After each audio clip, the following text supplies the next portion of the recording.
Hello everyone, welcome to the 140 Literary and Jury Charge. We're going to start out with some Latin and French words and then I will read you the paragraph. Okay, ready? So the first one we have is ex delicto. Then we have sestui qui trust. Okay, then we have mea culpa. And the last one is mala prohibita.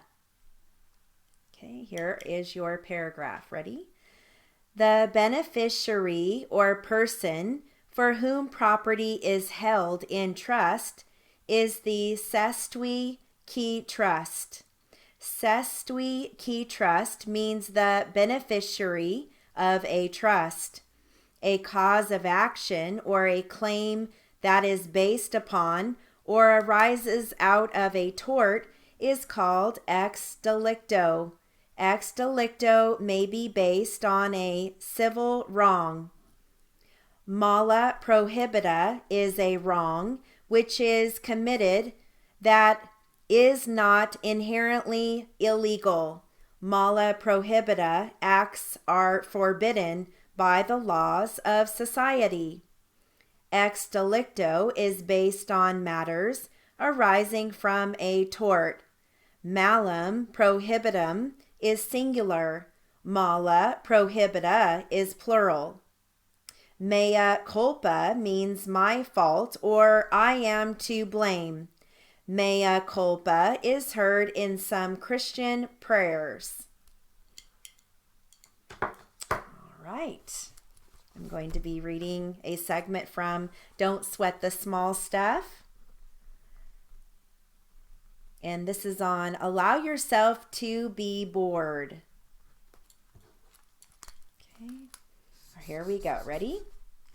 For many of us, our lives are so filled with stimuli, not to mention responsibilities, that it's almost impossible for us to sit still and do nothing, much less relax. Even for a few minutes. A friend of mine said to me, people are no longer human beings. We should be called human doings. I was first exposed to the idea that occasional boredom can actually be good for me while studying with a therapist in La Conner, Washington, a tiny little town with very little to do. After finishing our first day together, I asked my instructor, what is there to do around here at night? He responded by saying, what I'd like you to do is allow yourself to be bored. Do nothing. This is part of your training. At first, I thought he was kidding. Why on earth would I choose to be bored? I asked. He went on to explain that if you allow yourself to be bored, even for an hour or less, and don't fight it, the feelings of boredom will be replaced with feelings of peace. And after a little practice, you'll learn to relax. Much to my surprise, he was absolutely right. At first, I could barely stand it. I was so used to doing something every second that I really struggled to relax. But after a while, I got used to it and have long since learned to enjoy it. I'm not talking about hours of idle time or laziness, but simply learning the art of relaxing, of just being rather than doing for a few minutes each day. There isn't a specific technique other than to consciously do nothing. Just sit still, perhaps look out the window and notice your thoughts and feelings. At first, you may get a little anxious, but each day it will get a little easier. The payback is tremendous. Much of our anxiety and inner struggle stems from our busy, overactive minds, always needing something to entertain them, something to focus on, and always wondering what's next. While we're eating dinner, we wonder what is for dessert. While eating dessert, we ponder what we should do afterward. After that evening, it's what should we do this weekend? After we've been out, we walk into the house and immediately turn on the television, pick up the cell phone, open a book, or start cleaning. It's almost as though we're frightened at the thought of not having something to do, even for a minute. The beauty of doing nothing is that it teaches you to clear your mind and relax. It allows your mind the freedom to not know for a brief period of time. Just like your body, your mind needs an occasional break from its hectic routine. When you allow your mind to take a break, it comes back stronger, sharper, more focused, and creative. When you allow yourself to be bored, it takes an enormous amount of pressure off you to be performing and doing something every second of every day. Now, when either of my two children say to me, "I'm bored," I respond by saying, "Great, be bored for a while. It's good for you."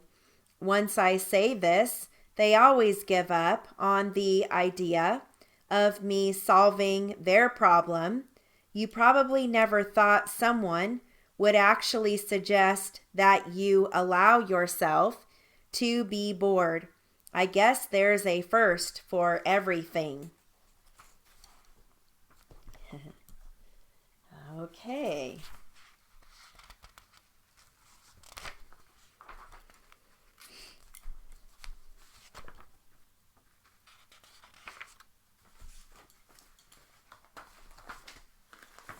Moving right along into legal opinion and argument.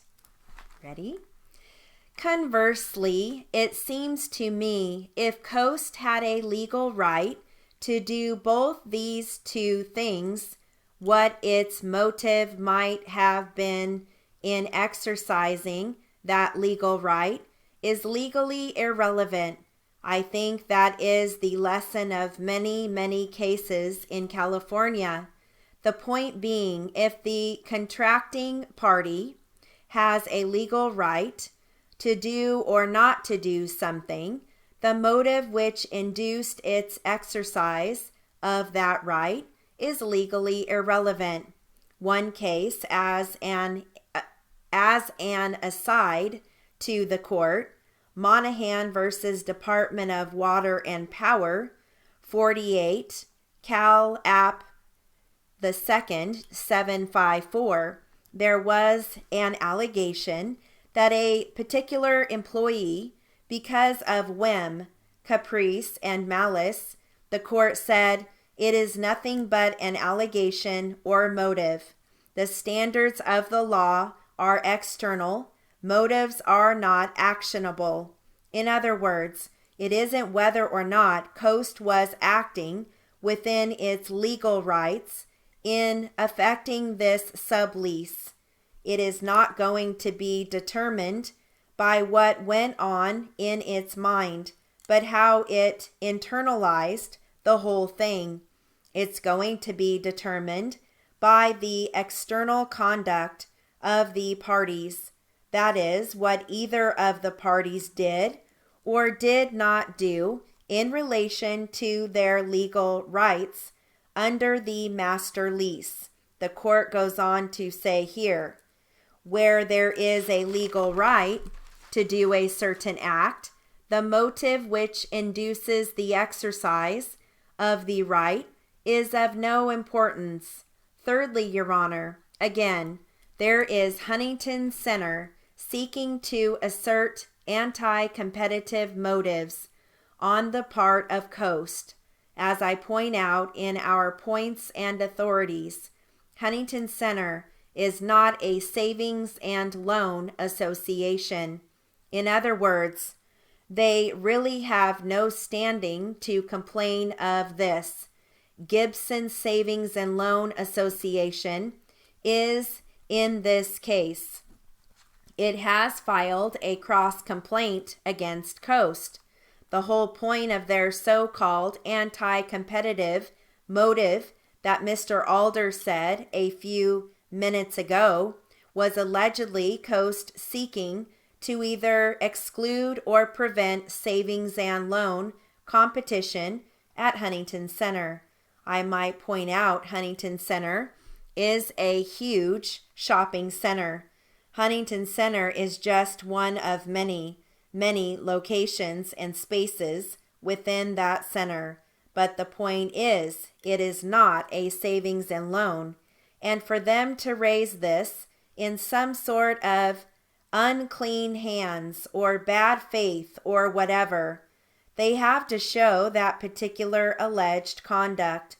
And I submit, this is not even conduct. This is internalizing.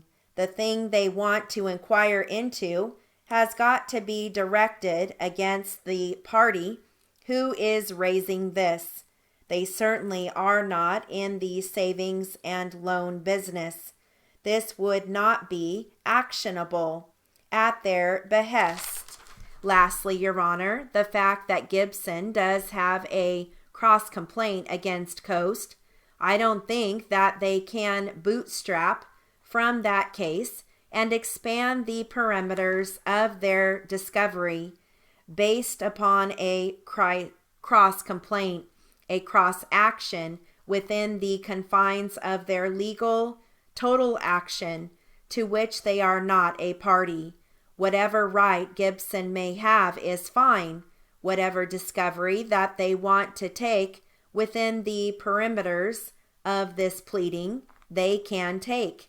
Some party who is not a party to what particular cross action cannot say, well, we want to get into this thing too. Now, with respect to the questions, Your Honor, these some 60 questions, I think they really break down into very limited number of categories. Okay, we'll stop there with that one. All right.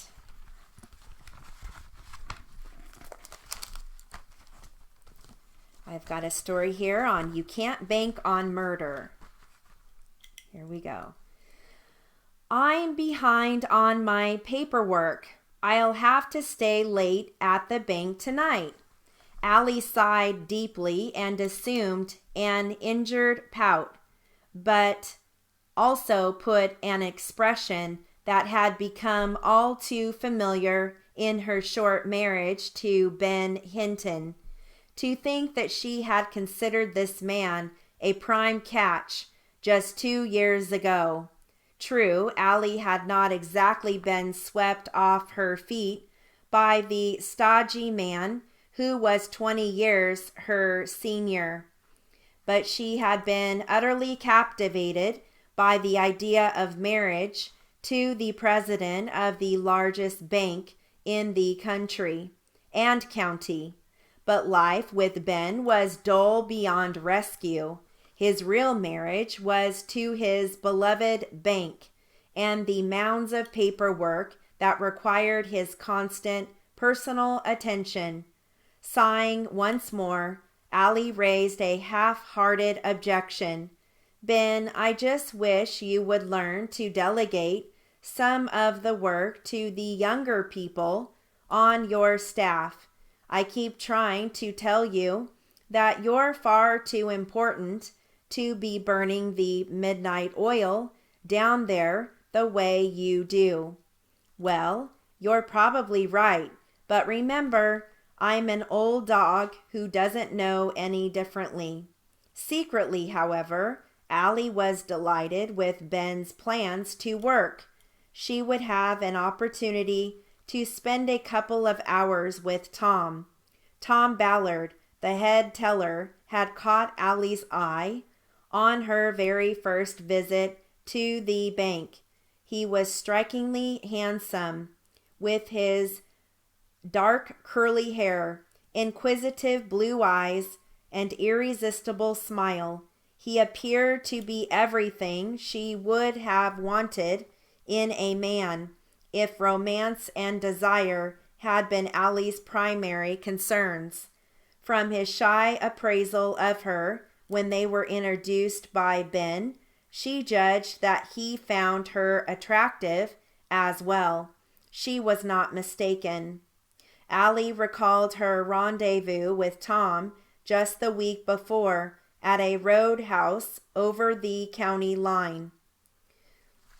Then, realizing they could never find true happiness together as long as Ben was in the way, Allie had attempted to plant a seed in Tom's mind. Tom, my main problem with Ben and the staff is that he never gives you or the others at the bank any real opportunity to take on added responsibilities. It's unfair. How does he ever expect any of you to better yourselves? That's true. No question. He just wants to take it all on himself. But let's face it, this way it does give you and me a chance to see each other. Yes, a few stolen hours here and there, Allie replied angrily. Tom, we were meant to be together. Why does it have to be like this? Besides, he's so unbearably old-fashioned. The bank could really use some new ideas. Take, for example, that horrible, crowded old vault with the door propped open by a chair. It could slip and someone could be locked in there. As a matter of fact, that did happen last summer to Lori, one of the other tellers. Luckily, Jim, the security man, just happened to see the door closing and yelled out. We managed to get it open right away, thank goodness. Tom, that is terrible. You realize she might have suffocated. I was plenty concerned about the incident and told your husband that we needed to look into a newer and larger vault. He wasn't persuaded. Old conservative Ben preserving the bank's assets. It worries me, Tom. He goes into that vault when he's alone there. What if something caused that vault door to close on him? Don't even think about that, Tom replied. But she did. At 8 o'clock that same evening, Allie was parked just across the street from the bank.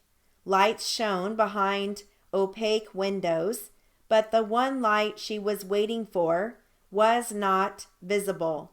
She knew that a shining bare bulb toward the rear of the building and off to the right would alert her that Ben had entered the vault for a final inventory before closing it.